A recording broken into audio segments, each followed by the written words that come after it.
Et donc, il me revient de donner la parole à Hubert pour qu'il introduise lui-même cette séance de communication. Merci, Monsieur le Président. Nous donnons tout de suite la parole à Emmanuel Hirsch, qui est professeur d'éthique médicale à l'Université de Paris-Saclay. On a quotidiennement des préoccupations vis-à-vis de nos patients, mais de temps en temps, on se pose des questions et entendre des collègues qui s'intéressent à l'éthique médicale, c'est toujours très intéressant parce que ça nous fait réfléchir. Le titre, quelques considérations éthiques tirées de l'expérience de la pandémie, c'est sûr que vous avez matière à réflexion. Si je peux me permettre d'introduire encore de manière complémentaire avec Emmanuel. Emmanuel, c'est un ami, c'est un philosophe, un éthicien, et c'est le premier collègue non médecin qui est professeur PMPH d'une université médicale. Et donc, il a piloté l'espace éthique pendant plusieurs années de la PHP. Et puis ensuite, eh bien, sa carrière a évolué au sein de Paris-Saclay. Et donc, merci d'être là. Et c'est encore une fois l'idée qu'une académie, c'est aussi une assemblée de collègues assez ouverte, assez transversale. Il n'y a pas que ceux qui tiennent un historique qui ont le droit d'être membres de notre académie. Il y a de plus en plus de non-chirurgiens au sens de la formation initiale qui font partie de notre assemblée. Et ça enrichit vraiment nos relations et nos intérêts pour les séances qu'on organise. Merci beaucoup. Monsieur le Président, Monsieur le Secrétaire, Mesdames, Messieurs les académiciennes et académiciens, Mesdames, Messieurs, merci de m'accueillir. C'est un grand honneur pour moi d'intervenir ici. Alors, je vais intervenir d'une manière assez concentrée, parce qu'on aurait pu effectivement passer toute une journée à aborder toutes les questions éthiques. Et peut-être que si vous m'invitez une prochaine fois, je travaillerai plus spécifiquement la responsabilité éthique des chirurgiens par rapport à la déprogrammation, par exemple, au fait qu'ils ont dû se reconvertir dans un certain nombre d'activités, puisqu'ils avaient aussi cette sollicitation dans un contexte urgent. Mon plan, il est assez sobre, assez simple. Quelques repères généraux quand on parle d'éthique par rapport à une situation de crise sanitaire. De quoi parle-t-on? On verra qu'il y a la question des valeurs, qui est une question fondamentale et qui est posée. Vous aurez quelques repères, parce que je trouve que c'est intéressant, si vous devez conserver de mon passage que ces repères, je trouve que ça donnera une lecture par rapport à ce qui risque de se passer dans les semaines et mois qui viennent, notamment sur le processus de gouvernance, sur le processus décisionnel. Vous verrez que pas uniquement dans le domaine de la santé publique, mais dans le domaine général, était important. C'était les arbitrages, la gouvernance, et les critères mobilisés pour les arbitrages. Puis je prendrai, vous verrez, 3 points importants. Quand on nous a dit qu'on n'avait rien préparé, en fin de compte, depuis des années, on s'était préparé une pandémie, une SRAS, avec toute une culture qui avait été développée notamment par les Canadiens sur les approches éthiques. On a eu ensuite le chien Hénin. Dans le chien Hénin, l'espace éthique s'était particulièrement investi, puisqu'il avait d'ailleurs sollicité le comité consultatif national d'éthique qui avait rendu un avis, et je vous en parlerai dans un instant. Quelques repères en matière de bioéthique, puisque avec votre secrétaire général, on a parlé de priorisation. Je voulais faire un point sur la notion de priorisation d'un point de vue éthique. Même encore une fois, si vous m'invitez, voilà, je développerai de manière plus argumentative. Premier point dans les repères, agir dans l'incertain, une décision complexe, avec ce qui caractérise le plus, ce qui s'est vécu, mais vous le voyez aussi dans le quotidien, d'une manière peut-être moins paradigmatique, l'incertitude et la complexité de la décision, dans un contexte limitatif, parce qu'on parlait de pratiques dégradées. Et juste 2 ou 3 références intéressantes. Qu'est-ce qui caractérise, et c'est intéressant de voir un peu les textes, une situation exceptionnelle, puisqu'on a parlé de crise exceptionnelle, une situation sanitaire exceptionnelle au sens de la présence circulaire, s'entend comme la survenue d'un événement émergent. C'est vrai qu'il y a eu une éruption soudaine, inhabituelle et ou méconnue, qui dépasse le cadre de la gestion courante des alertes. Donc on est dans l'exceptionnel, il faut innover également dans la prise en compte, dans l'analyse de l'exceptionnel, et vous voyez, pouvant aller jusqu'à la crise. Alors, dans tous les travaux préparatoires, mais je pourrais un jour vous en parler d'une pandémie, on fait tout pour qu'on n'arrive pas au stade de la crise qui deviendrait à un moment donné ingérable d'un point de vue notamment démocratique et pas uniquement en termes de santé publique. Puis je vais vous permettre une petite ouverture sur la philosophie. Il y avait un très bel article d'un des grands philosophes contemporains qui est Jürgen Habermas. Dans cette crise, il nous faut savoir agir dans le savoir explicite de notre non-savoir. Vous avez l'expérience que vous avez eue comme professionnel de santé sur le front de la pandémie, mais toute la société, chacun à son niveau, a vécu la crise sanitaire et a été plus ou moins partie prenante expert. C'est pour ça que je trouvais que ce texte était intéressant. Une poussée réflexive qui jusqu'à présent a été l'affaire des experts. C'est vrai que si on avait à développer un aspect important que nous on travaille d'un point de vue épistémologique, c'est le conflit des expertises, comment les gens ont vécu un certain nombre de propos contradictoires, puisqu'on était dans des données évolutives, dans un savoir en construction, avec tout un champ de la réflexion éthique. Il nous faut agir dans le savoir explicite de notre non-savoir.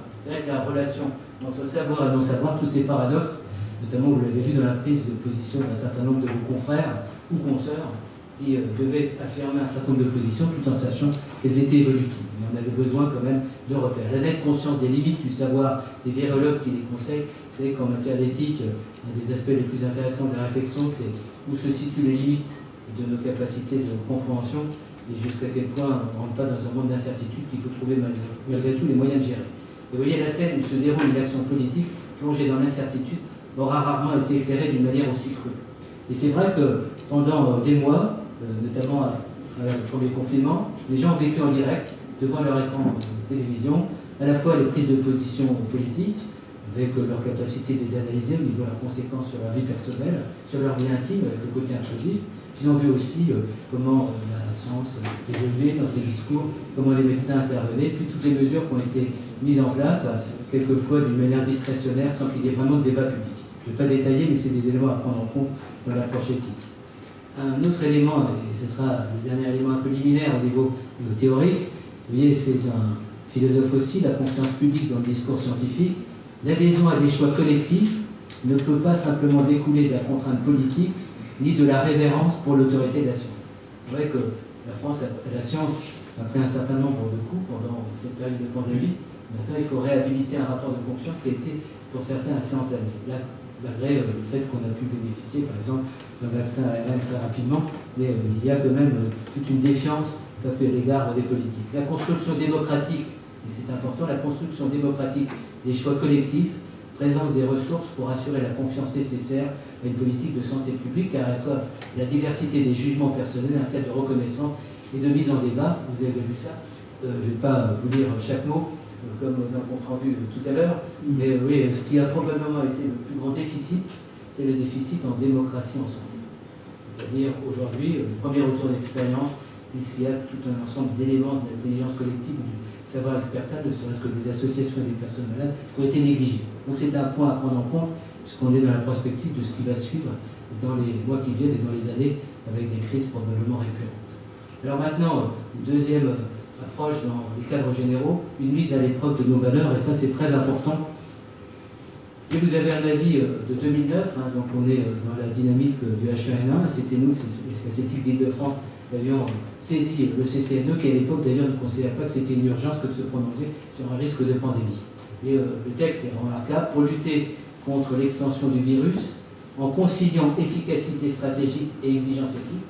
Donc c'est des éléments à prendre en compte et qu'on verra dans l'arbitrage, l'équilibre entre deux données, l'efficacité, l'exigence d'efficacité et d'éthique. Il faut avoir à l'esprit les valeurs auxquelles notre société est attachée. Et c'est vrai qu'on a beaucoup parlé de valeurs pendant cette période de pandémie. La valeur des professionnels qui sont engagés quelquefois au-delà du possible pour sauver des existences et être présents sur le terrain. Puis la valeur d'une société qui a été ébranlée avec des mobilisations de toute nature, d'ailleurs qui ont surpris notre démocratie, y compris quand on parlait des invisibles de la société qui se sont trouvés aux avant-postes pour donner à la démocratie une envie de lutter. Chacun s'accorde à penser que la mise en place d'un plan de lutte contre une pandémie ne doit pas aggraver les situations d'injustice déjà existantes. Et je note, comme ça au passage, que la pandémie a été un révélateur d'une société à un moment donné, pas que d'ailleurs des questions de santé publique, également des vulnérabilités de nos sociétés et des atouts et des forces, j'allais dire, que la société a pu mobiliser. Je vais assez rapidement pour ne pas trop prendre de temps. Et dans l'avis, toujours de février 2009, une situation aussi exceptionnelle, la notion d'exceptionnalité, c'est quelque chose d'important à analyser.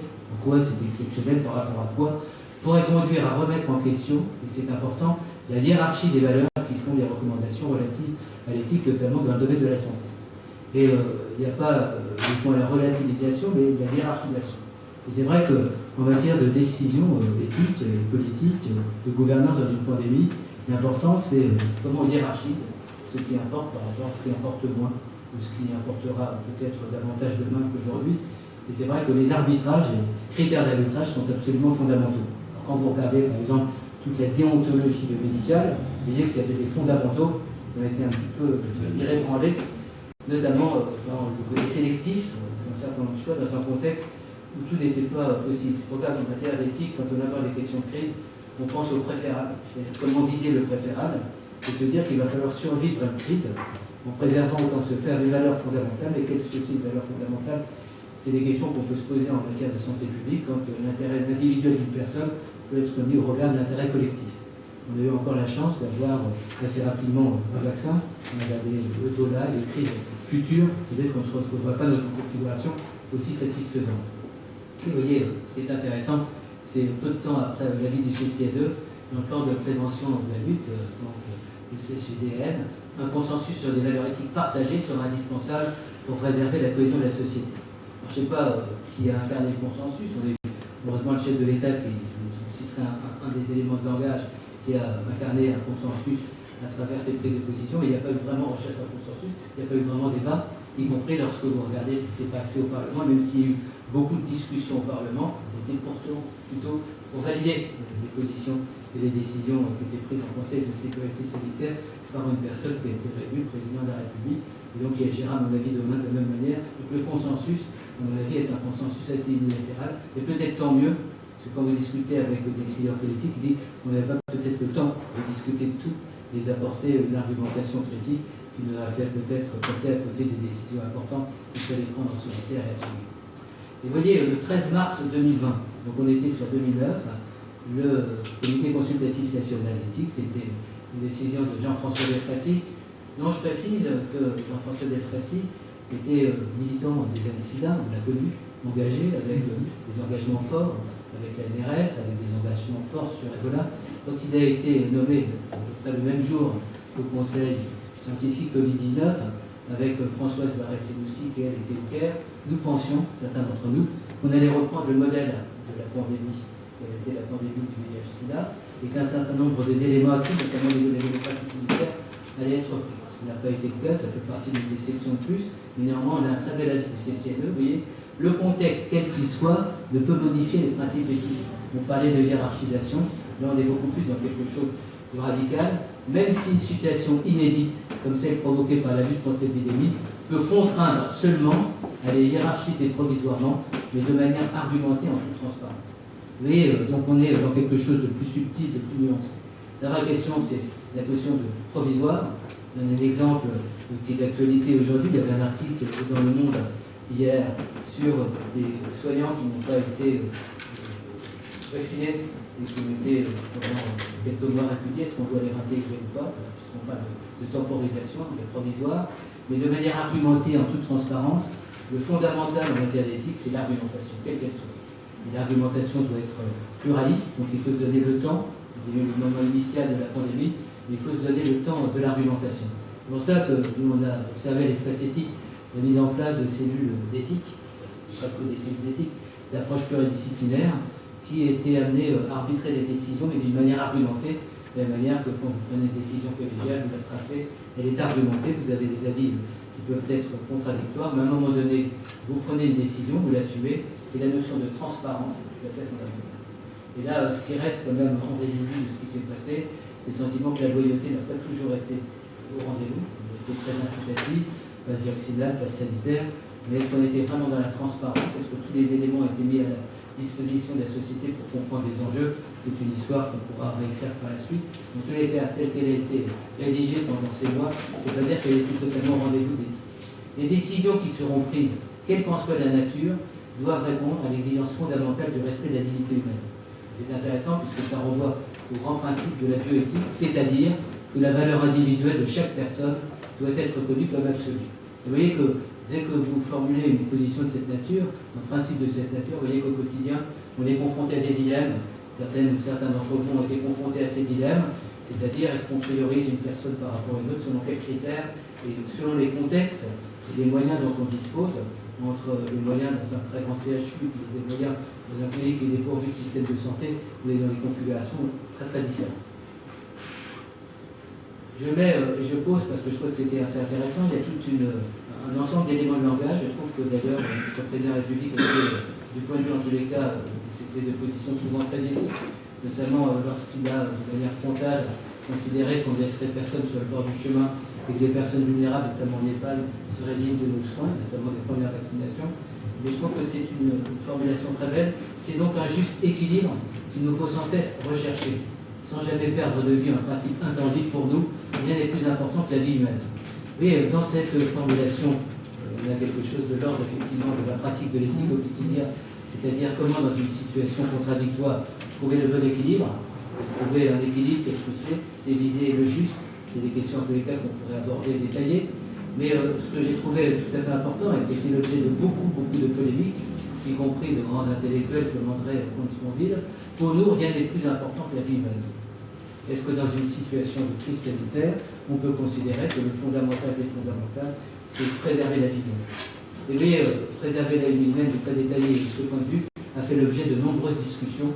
Est-ce que c'était véritablement la base, véritablement, qui éclairait toutes les décisions qui devaient être prises par la suite? Je ne vais pas trop détailler, mais c'est un point à prendre en compte. Un élément également par rapport à vos pratiques, et toujours dans l'avis du CCNE, en situation de restriction de ressources, sélectionner les personnes à protéger en priorité en fonction de leur seule valeur économique immédiate ou future, c'est-à-dire de leur utilité sociale, n'est pas acceptable. La dignité d'une personne est attributaire de son utilité. Ainsi, dans une situation de pénurie de ressources, les choix médicaux, toujours difficiles, seront guidés par une réflexion éthique qui prendra en compte le respect de la dignité des personnes et le principe d'équité. Je ne vais pas développer en si peu de temps tous ces principes, mais je trouve que c'est tout à fait important. La question s'étant posée au tout début, lorsqu'il y a eu la première période difficile, la première phase aiguë de la pandémie, c'est les personnes au-delà d'un certain âge. Et donc, un certain nombre de personnes, comme ça, au jugement immédiat, ont été révoquées parce qu'elles étaient au-delà d'un certain âge. J'observe que dans certains SAMU, on commençait à recourir à l'expertise de gériatre. On considérait que l'âge n'était pas indicateur de fragilité, il y avait d'autres critères médicaux à mobiliser. Je passe assez rapidement sur cet aspect. Est-ce que c'est respecter la dignité des personnes et le principe d'équité? Quand on est allé sur le terrain, on y avait beaucoup, on s'est rendu compte que parfois la dignité d'une personne, par exemple très âgée, c'est de ne pas aller en réanimation parce qu'elle considère que son intégrité ne va pas être soumise à un processus réanimatoire qui lui ferait perdre en reconnaissance et en dignité. Donc il y a beaucoup d'éléments qui sont des éléments subtils qui font dire que c'est difficile de faire de l'éthique d'une manière générale.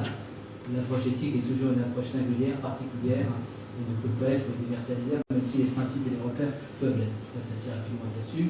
Selon le droit, des restrictions générales ou particulières aux libertés individuelles, vous savez que ça a été dans la rhétorique publique avec des prises de position assez entières, et des toujours intérêts individuels par rapport à l'intérêt de la collectivité. S'il y avait du temps, je vous développerai le côté paradoxal de cette approche. Mais les restrictions générales ou particulières aux libertés individuelles ont été décidées et appliquées conformément à la loi, conforme à un objectif légitime d'intérêt général. Et c'est là, comme on a été une prochaine fois, pour parler de la chirurgie, développerai la notion d'intérêt général dans un contexte de crise.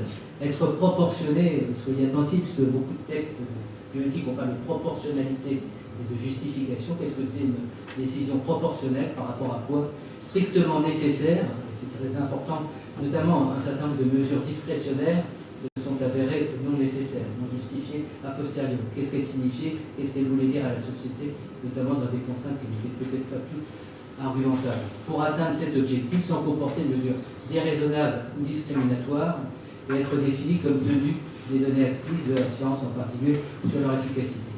J'insiste juste sur un mot, mais qui aurait pu faire l'objet aussi de débat ici, c'est la notion de raisonnabilité ou pas. Vous savez qu'on parle d'obstination déraisonnable, mais il y a aussi des obstinations raisonnables. Donc la notion de raison, dans un contexte de cette nature, mériterait à elle seule du débat, de la concertation. Ce que je regrette, c'est qu'il n'y ait pas eu de retour d'expérience. On nous annonce pour les prochains jours une concertation nationale sur la fin de vie, c'est un très beau sujet, j'y suis attaché. Je pense que ça aurait été beaucoup plus urgent de faire une concertation nationale sur la pandémie, sur la société du risque, sur à quoi on est exposé, sur la relation médecin-malade, dans ce contexte. Il me reste encore quelques minutes pour avancer quelques points. Bien sûr. Et donc, le 13 mars 2020, On nous laisse un peu de temps pour discuter. ouais, le 13 mars 2020, mais je vous laisserai le diaporama si je ne vais pas au bout, Non, mais et je suis prêt à assurer le service après-vente comme d'article. Voilà. Oui, ce qui est important, ce pacte social qui peut se renforcer dans un cadre médical et politique fiable et juste, et qui suppose le respect de règles, mais aussi le respect mutuel, le souci de soi, mais aussi de l'autre. Et derrière tout ce qui s'est passé, il y avait une formidable occasion, une opportunité de faire de la philosophie, de faire de l'éthique au niveau sociétal, au niveau politique. Au moment où notre démocratie souffre et malmené, peut-être aussi à cause aussi de la Covid-19, je pense que c'était un enjeu qu'on aurait pu honorer davantage. Je passe sur deux éléments importants. Retour sur le SRAS. Là, j'en suis bientôt terminé avec la priorisation. C'est très intéressant parce que les Canadiens, qui sont vraiment des références en matière d'éthique, ont travaillé l'épisode du SRAS en faisant des propositions, des grands documents intéressants, valeurs substantielles, pour guider les décisions éthiques en cas d'épidémie. Ce qui est regrettable, c'est qu'un nombre de textes impressionnants n'ait pas été mobilisé par les décideurs publics alors qu'il y avait une matière à éclairer la décision. Et vous voyez, dans la hiérarchisation, libertés individuelles, protection du public, proportionnalité du privé, de base. Réciprocité, c'est aussi quelque chose de très important pour des professionnels, puisque dans les textes de bioéthique, tels qu'ils ont été rédigés à propos du SRAS, vous savez qu'il y avait une mortalité de professionnels de santé par rapport au SRAS, et ils avaient dit qu'on avait des obligations particulières vis-à-vis des professionnels, et une des obligations qui a été, à mon avis, négligée, c'est est-ce qu'ils sont prioritaires ou pas, par exemple, dans l'accès à la vaccination. Un exemple précis. Il y a tout un ensemble de questions intéressantes. Donc je vous invite à regarder ce document. J'ai pris, il est très très développé, très très argumenté. J'ai pris juste deux ou trois éléments de leur approche. Liberté individuelle. Lors d'une crise sanitaire, des restrictions à la liberté individuelle peuvent être nécessaires pour protéger la population. Et vous voyez la notion de proportionnalité nécessaire, adéquate. Ce qui veut dire, d'abord, il y a du discernement. Et le discernement, c'est pas uniquement une personne qui décide d'une manière arbitraire. Il faut savoir comment on argumente ces questions. Vous allez me dire, quand vous regardez les avis qui sont assez remarquables du comité qui a été constitué, c'est-à-dire avec Jean-François Destrexy, il y a un conseil d'éthique qui a apporté des avis, mais au niveau de l'argumentation, de la proportionnalité, de leur adéquation, il y a tout un ensemble de mystères sur ce qu'ont été les arbitrages. Ensuite, employer les moyens les moins restrictifs possibles. On peut se demander si quelquefois on n'a pas été un peu punitif et extrême dans certaines des dispositions rétrospectivement qui n'étaient pas justifiées, et être appliqué de manière équitable. Et c'est un point important, notamment à l'égard des personnes les plus vulnérables. On l'a vu notamment avec l'applicabilité du pass sanitaire et notamment les défenseuses des droits. Il y a tout un ensemble de textes extrêmement critiques sur la manière dont les décisions ont été prises, qui devenaient des décisions finalement très discriminantes. Voilà. Donc c'est trois repères à prendre en considération. Derrière tout ça, dans tous les textes, on dit qu'il faut qu'il y ait un contrôle des mesures, des dispositifs. C'est vrai que ce n'est pas tout de lancer une disposition, c'est la contrôler. Et quand vous alliez sur le terrain, mais vous l'avez peut-être vu aussi dans votre expérience, on a vu que beaucoup de gens ont dérogé aux règles qui leur étaient imposées, c'est-à-dire n'ont pas suivi les règles, et fort heureusement. C'est-à-dire que leur intelligence professionnelle, leur expertise, ils l'ont mis au regard de prescriptions qui étaient inapplicables, et ça a sauvé des vies humaines et aussi des carrières professionnelles. Vous voyez, protection du public, c'est toujours dans le même texte, pour protéger la population, les organisations sanitaires, mesurer l'impératif d'obéissance, fournir des raisons de mesure de santé publique pour encourager l'obéissance, établir des mécanismes de révision des décisions. Très rapidement, un des éléments très importants des arbitrages politiques était la notion d'acceptabilité publique. Et vous savez que les dernières mesures ont été, je veux dire, de la concession parce que la population n'était plus capable d'accepter.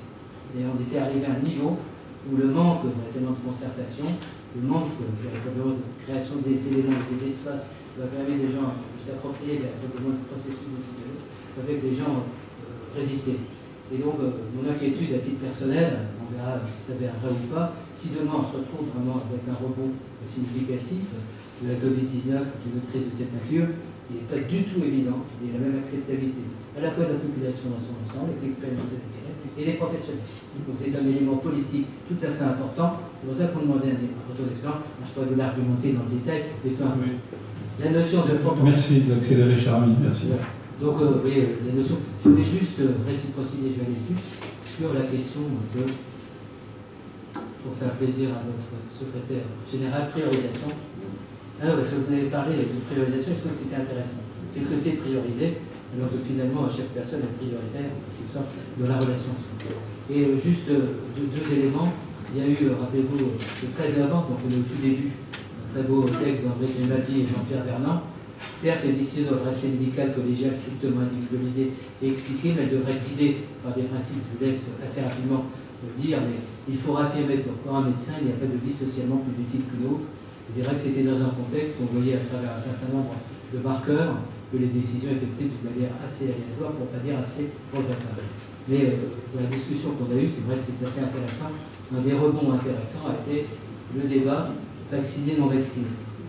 Et c'est assez intéressant puisqu'il y a eu des échanges, il y a eu toute une réflexion éthique, et il y a eu des médecins, notamment un médecin cancérologue du Bordeaux, qui avait fait un collectif, mais dans ce contexte inédit, devant des chocs tragiques, où le problème de la priorisation se pose, les médecins réanimateurs se trouvent à devoir prendre des décisions impossibles, alors que le questionnement déborde le seul cadre médical. Sauf que c'est là où une société savante, une instance, est en capacité de mener en amont ou en parallèle un dialogue direct avec la société ou à travers notamment la démocratie actionnelle. Vous verrez que c'est assez intéressant.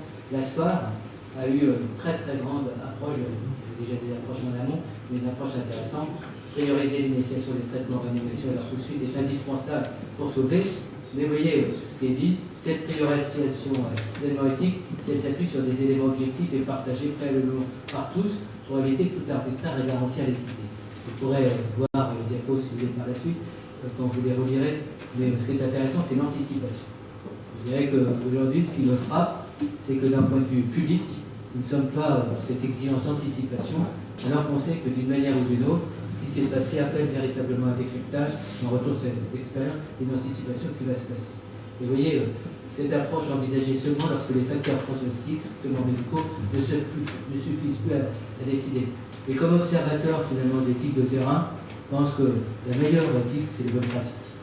C'est-à-dire, c'est la qualité du jugement d'expertise professionnelle, concertée, et l'éthique vient véritablement de manière palliative, quand on est allé au bout du bout, qu'on est face à un dilemme, et qu'on ne sait plus de quelle manière surmonter les résultats de la décision. Je termine juste par cette dernière citation. Soigner et révéler ces textes à gravité égale, la seule raison qui justifierait de retenir la vaccination comme critère médical de priorisation serait que celle-ci donne plus de chances de survie en termes de quantité de vie et de qualité de vie. Puis j'avais mis en illustration documentaire, là on va dire la documentation de votre institution, éthique et recherche. On a fait donc tout un ensemble de travaux, de réflexion qui sont accessibles sur Internet. On a également, vous voyez, tout un ensemble de documents que l'espace éthique de la région de France a produit dans le cadre d'un observatoire qu'on avait mis en place dès février 2020. Et donc, c'est tout, vous regarderez sur le site. Et puis juste pour, c'est pas pour faire de la publicité pour ces livres, mais vous voyez, en 2009, on avait publié Pandémie des grippales, lors de mobilisation. Si vous allez dans une bibliothèque voir le livre, tout ce qui s'est passé était déjà facilement anticipable, puisque ça avait été réfléchi par rapport à H1N1. Il y a peu de choses, et puis on a refait ensuite, dès la fin du premier confinement, ce resouvage de 800 pages.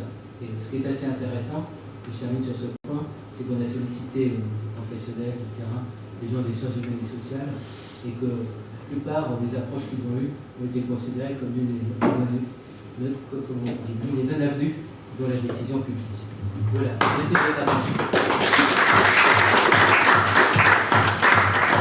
Bien que nous soyons un peu en retard, on va ouvrir quand même la discussion sur un sujet qui nous a tous concernés lourdement. Et en même temps, ma première réflexion, tu as introduit l'idée qu'il fallait peut-être rétablir à un moment donné la confiance dans la parole scientifique des experts.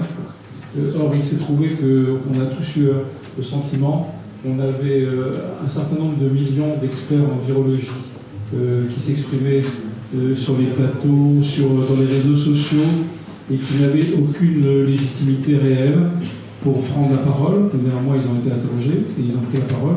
Et puis, les experts scientifiques eux-mêmes se sont commis dans des disputes très, très franches, très douloureuses même, alors qu'avec même des canaux d'expression habituellement reconnus pour leur neutralité et leur intérêt scientifique, comme de grands Lancet, d'autres grands magazines scientifiques, qui ont publié des fake news, des études incohérentes, et qui ont conduit peut-être une partie de la population à douter finalement de la pertinence des avis des experts, même du Haut Conseil scientifique, et donc finalement se remettre entre les mains d'un décideur politique qui à un moment a fait des paris, notre président, et qui a peut-être raison, voilà, mais il a peut-être senti, mais peut-être par sa capacité intuitive, et non pas par sa capacité de démonstration absolue qu'il avait parfaitement raison. Qu'en penses-tu ? rendez-vous les 8 et 9 juin. On organise un colloque international. J'enverrai le programme, on va peut-être le diffuser sur ce sujet avec les acteurs, OMS et tout, de façon à travailler la question d'expertise. Mais c'est très difficile d'expertise dans un contexte d'incertitude, d'évolution, avec des données scientifiques dont on doutait de la justesse du but, on ne sait pas ce que les Chinois transmettaient ou pas, avec des conflits d'expertise, des conflits d'équipe. Il y a tout un ensemble de registres à mobiliser. Ce que nous, on a retenu d'une certaine manière, c'est qu'on a vécu en direct, c'est-à-dire de manière publique, à travers la médiatisation et au quotidien cette pandémie. Donc il y avait quand même une demande d'information dans un contexte de dramatisation tel que les gens happaient un petit peu tout ce qui se passait. Tout le monde a dit, il y a eu des études qui ont été faites, les gens étaient derrière leur écran, notamment pendant le confinement, et c'était leur source, en quelque sorte, d'espoir, c'est d'avoir l'information. Donc chacun s'est exprimé sur son registre, je ne peux pas faire de l'interprétation psychanalytique ou des professionnels qui se sont exprimés aussi de la puissance des médias à pervertir aussi quelques débats sur des médias réductibles, mais ce qui m'a beaucoup plus frappé d'un point de vue politique, c'est le rapport entre le décideur politique et l'expertise. Et je dirais que au-delà de l'expertise purement scientifique, un peu théorique, quand on entendait un certain nombre de médecins sur le front dire leurs difficultés et qu'on a nié en quelque sorte leur expertise, c'est-à-dire qu'on les a mis en cause et qu'on a pris quasiment la société à témoin pour dire regardez, la réalité n'est pas exactement ce qu'ils vous disent. Donc ça a créé une suspicion, un malaise. Et si on parle de la crise de l'hôpital aujourd'hui, je pense que ça a beaucoup contribué. Et puis un dernier point, en matière d'éthique, on dit toujours qu'il faut distinguer la finalité d'une décision d'une conséquence. C'est vrai que c'est bien pour le politique, notamment le chef de l'État, de gouverner dans une période de cette nature, mais les conséquences de certaines décisions, en termes de rupture en soins, c'est-à-dire de déprogrammation, en termes de mortalité, de morbidité, sont tragiques. Donc c'est bien de dire qu'on a le courage de prendre telle décision à l'encontre de ce que les experts prudentiels affirment, mais une fois qu'on assume les conséquences, il faut voir les premières publications qu'on a eues dans le Journal of Medicine sur la cancérologie, les effets délétères qui se reporteront sur des années. Donc quand on fait l'analyse, je dirais qu'il faut être politique, stratégique, mais peut-être davantage prendre en compte les nuances des experts qui sont sur le terrain. Et je pense que je termine sur ce point, il y a véritablement une affection de la crédibilité des professionnels. Donc on sort démuni, il y a différentes raisons, et notamment sur la question de la mise en cause très critique finalement de leur position quand ils étaient dans l'alerte. Quand on pense aux antivax, il y a quand même un phénomène assez incroyable avec les antivax. Nous, les académiciens, on a été sollicités au moment du démarrage de la vaccination. On est tous allés se faire vacciner, parmi les premiers, un grand nombre d'entre nous, voilà, n'est-ce pas? Patrice qui réagit là dans le fond de la salle. Et donc, à la PHP, on avait convoqué un peu les médias, les télévisions, pour qu'on montre que nous étions un peu les petits-enfants de Pasteur, ou les arrière-petits-enfants de Pasteur, et que même si on n'avait pas une certitude absolue, celle de Pasteur quand il faisait ses premiers vaccins, il était loin d'avoir les arguments que nous avions aujourd'hui à ce moment-là. Donc ça a été un moment très difficile, et puis on a été confronté un peu, je racontais ça tout à l'heure à notre secrétaire général, invité sur une chaîne de grand public, LCI, je me suis retrouvé en opposition ex-abrupto avec un syndicaliste professionnel de santé, mais non médecin, qui prétendait que c'était sa liberté de ne pas se faire vacciner, même s'il avait contact avec des patients dans les hôpitaux. Je lui ai demandé s'il était d'accord que moi, en tant que chirurgien, ou du fait de mon allergie aux gants de latex, j'avais le droit de l'opérer sans gants. Qu'est-ce qu'il en penserait? Et donc, il a été très très embêté parce que il a été blanc, il n'a pas pu répondre. Et de ce fait, j'ai eu, comme la raison n'a pas bien répondu, j'ai eu une kyrielle d'attaques sur les réseaux sociaux irrationnelles, en disant que j'étais un ami du pouvoir, toutes sortes de choses, sans compter mon nom et mon origine religieuse potentielle. Donc voilà, des choses que nous avons tous vécues. Donc c'est important parce qu'on a tous été confrontés à cette problématique de l'éthique, de la croyance que nous pouvons avoir en tant que professionnels de santé sur les bienfaits de la science et la science médicale, et que ça peut être remis en question par des mouvements totalement irrationnels, manipulés par différents courants de pensée. si tu as du temps, je t'enverrai les documents, mais tous les textes préparatoires à une situation de crise sanitaire anticipent effectivement ce type de mouvement, y compris des grandes têtes comme à Marseille, on veut incarner une certaine forme. L'incarnation. Voilà, tout ça est anticipé. Pour Et finir, il y a des réponses qui sont apportées qui n'ont absolument pas été mises en œuvre. je pense que vous allez revenir. Mais pour finir votre intervention, il y a deux questions. Une d'Henri Coudane, question courte, réponse courte, et une de Pierre Devalet. Henri Coudane, donc merci Monsieur Hirsch pour cet exposé tout à fait remarquable. J'aurais une seule question à vous poser, je reprendrai une de vos diapositives. Finalement, le but du questionnement éthique, puisque l'éthique dans le cas particulier c'est un questionnement, et c'était écrit sur une de vos diapositives, ne pas aggraver les situations injustes déjà existantes. Donc ma question est la suivante, pensez-vous, avec le recul que vous avez, à travers le questionnement éthique, que effectivement cette crise n'a pas finalement aggravé des situations injustes déjà existantes. Alors, j'ai lu un article dans Le Monde où il y avait une grande comparaison avec le livre resté célèbre de William Styron, c'est-à-dire Le choix de Sophie, et qui disait que les professionnels de santé avaient été en quelque sorte acculés à faire ce choix dans quelques cas particuliers, ce qui pose effectivement des questions éthiques. Alors, ma question, je la répète, pensez-vous effectivement que dans le cas particulier, cette gestion de la crise n'a pas aggravé des situations particulièrement injustes déjà existantes? En tous les cas, merci monsieur. Bon, merci de votre question et je répondrai de manière rapide. Mais on a les uns et les autres un modèle qui nous a inspiré, c'était Jonathan Mann, qui était professeur de santé publique à Harvard et qui a été le premier directeur du programme OMS-SIDA en 1987.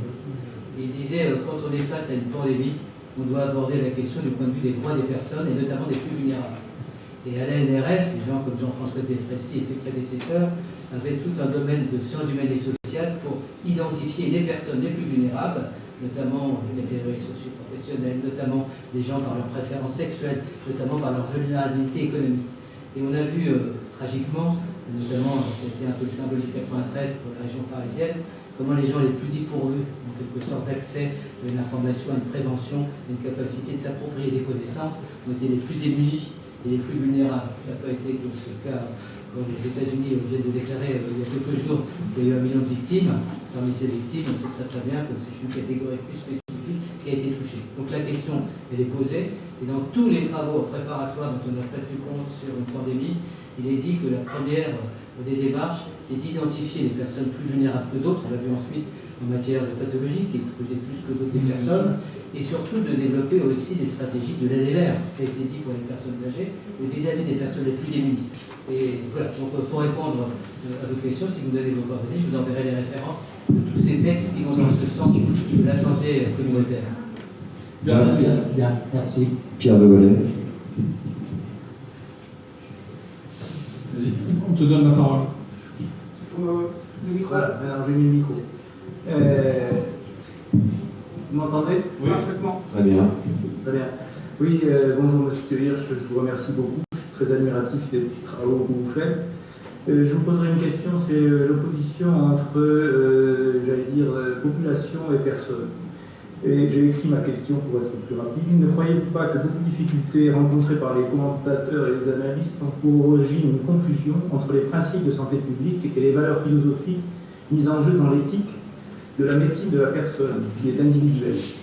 Il y a une confusion progressive. Il ne peut pas y avoir de normes éthiques. L'éthique est un questionnement, comme disait Henri à l'instant, alors qu'il peut y avoir des règles déontologiques et juridiques permettant de définir des critères de référence qui sont des conjonctions au plan de la santé collective.